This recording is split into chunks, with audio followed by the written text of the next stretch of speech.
Good morning, কেমন আছেন সবাই? আশা করছি সবাই অনেক ভালো আছেন।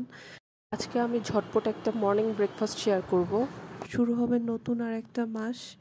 তারপর আজকে সকাল সবাই কিভাবে স্টার্ট করলেন সেটা কমেন্টস করে জানাবেন, বা কী দিয়ে ব্রেকফাস্ট করেছেন সেটাও শেয়ার করতে পারেন।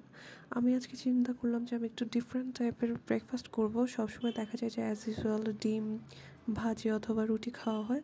আজকে আমি চিন্তা করলাম যে আজকে আমি স্যান্ডউইচ বানাবো, আর আমি স্যান্ডউইচটা কীভাবে ঝটপট বানাচ্ছি সেটা আপনাদের সাথে একটু ছোট করে শেয়ার করি। আমি একবারে সিম্পল ওয়েতে এই স্যান্ডউইচটা বানিয়েছি।